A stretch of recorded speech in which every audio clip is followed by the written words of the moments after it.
But here we have our own special guest, moving from the world of data to the moon, reaching for the stars.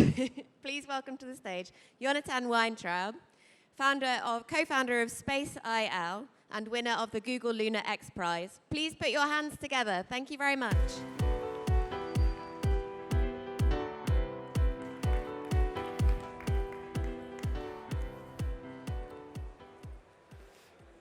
Hi guys, thank you so much.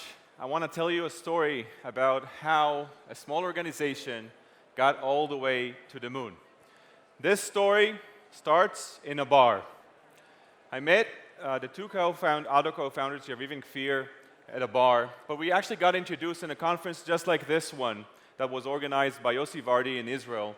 And we sat down in a bar, and as the alcohol level in our blood rose, we became more and more determined to do this and actually attempt landing the first privately funded spacecraft on the moon. And the first thing that came to our mind was, woohoo, yeah, we're going to do this.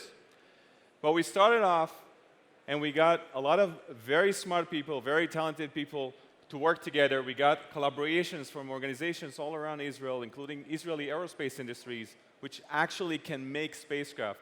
Turns out a spaceship is not something you can build in your backyard. You actually need to have the specialties. You need to have the experience of people that actually can build spacecraft.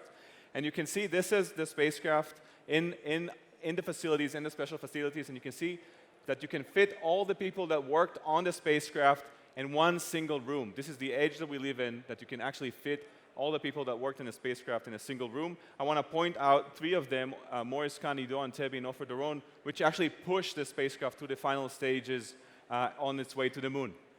Now, every spaceship needs a pilot, and every picture needs an Easter egg. And you can meet Maggie, our special, unofficial pilot that actually got us, unofficially, obviously, to the moon. This is the spaceship at the final assembly. You can see that most of the spacecraft is actually those spheres over there. These are the fuel tanks that actually hold the enormous amount of fuel that is required to get to the moon. You can also see that we, in Israel, love flags. We have flags all over the thing. And we'll talk about this a little later. This is the smallest spacecraft ever built for lunar landing. It's about the size of a coffee table and weighs as much as a Mini Cooper. So that's pretty small for space exploration. It came time and we had to pick the spaceship up and ship it to the launch site. Unfortunately, we could not launch it out of Israel because Israel doesn't build big enough rockets to get us all the way to the moon. So we shipped it up to Cape Canaveral.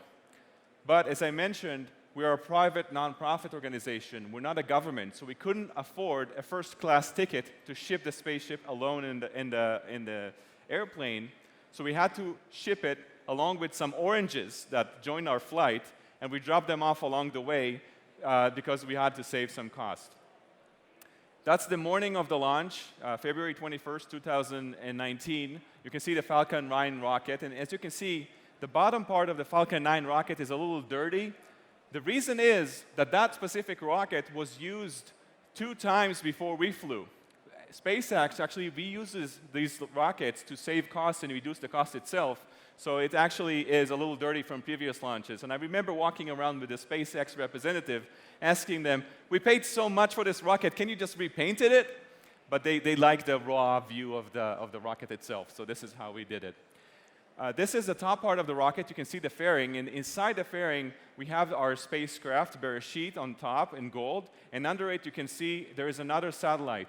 This is another element of cost saving. We couldn't afford buying a full rocket. That was way too expensive. So we had to share the ride. Did anyone here use Uber Pool, Lyft Line, or any of those things? This is the Uber Pool of spaceflight. You take 2 spacecraft, you bundle up together, they split the cost, and they can go to space cheaply. Unfortunately, that causes some implications, and I'll talk about it in a few minutes. This is the launch. It was a night launch, and you can see the rockets, just the lights, the sky lights up in beautiful yellow color, and the rocket was going really nicely. And as the rocket was crossing over the horizon, the moon just came up, so we got our eyes on the target. We spent a lot of time in space waiting or trying to get to the moon. The Apollo days, it took them about 4 days from Earth to the moon, but this is because they can use a full rocket, a dedicated rocket.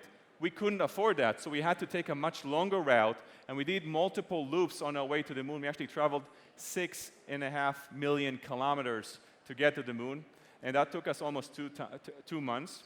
We live in a media age, a modern media age, so we had to take some selfies along the way. You can clearly see that the Earth is flat from the picture.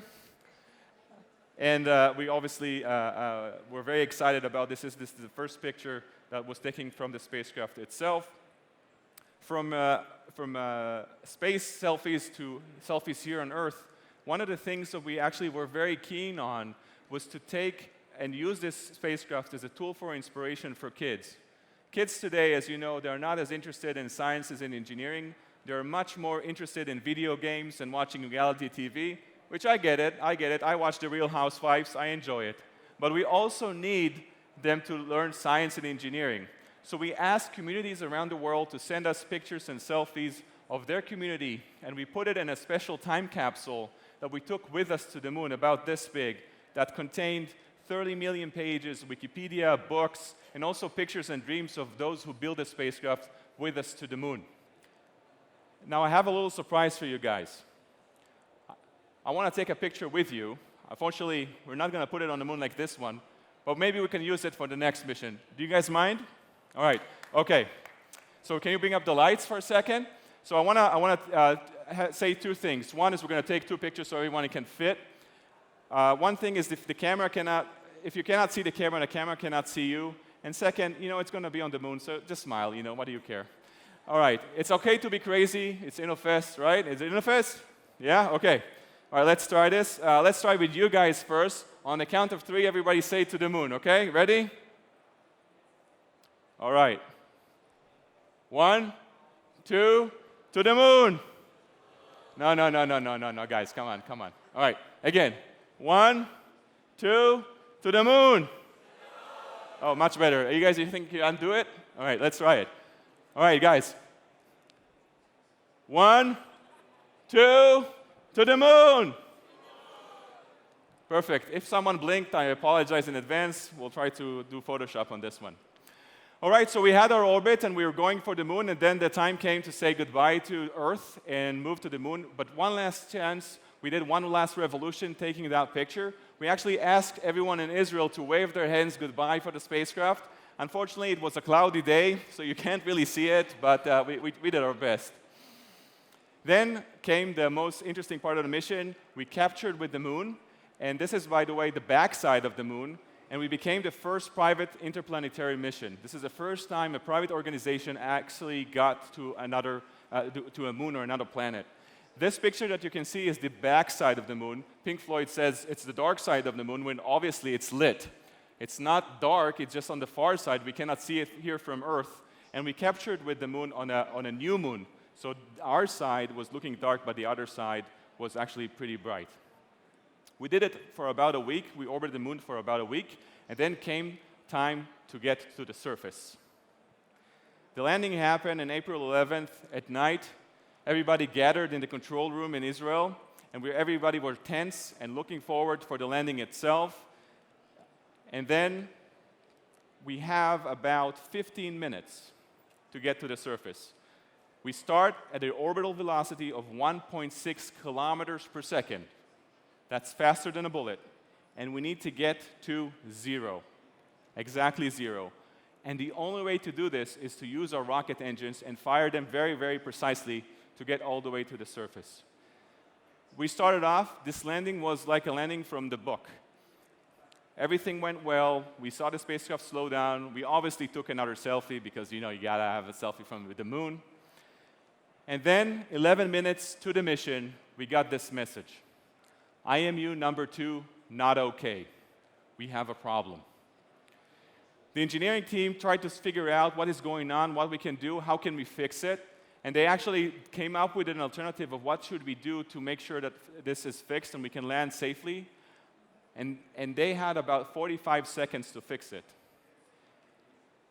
And then something terrible happened. We lost communication with the spacecraft and got an engine shut down. This was a big problem because we need the engine to land. However, we could not fix it from that point. And then it was about a couple more minutes before the spacecraft hit the surface of the moon.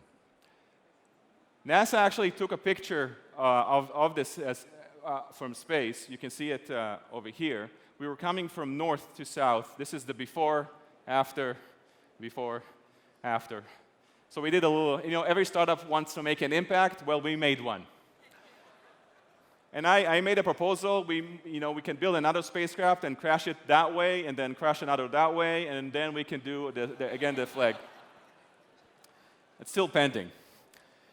From crashing on the moon for impact on the moon to impact here on Earth. So as I mentioned, one of the key reasons that we did this mission is to inspire kids. And you can see how kids get excited when they see that they themselves can one day build spacecraft and rocket ships or whatever it is that they want that would get them to the moon or conquer or solve global warming or cure cancer or whatever it is that they feel like doing. We had an enormous team of hundreds of volunteers that actually went class to class and met the kids. And these kids got to see people that are working on the spacecraft, that are part of the mission to go to the moon. And we reached over 1 million kids along the process. And you can see how excited these kids get. They have everybody builds their own rocket ships. And one day, these are the kids that are going to study engineering and move the economy forward. And that's really important part of this mission. All right, so what did we learn from this mission? Well, we learned that things don't work the first time around. Well, that's okay. We do say, by the way, that the spacecraft did land in too many pieces, but it did land. But another important lesson is that, well, it's a very optimistic world that we live in, because kids today are going to build the future, and they are only limited by our dreams. Thank you very much. Thank you so much, Yonatan Winetraub. Now, back down to Earth. They're still looking into the future. Thank you.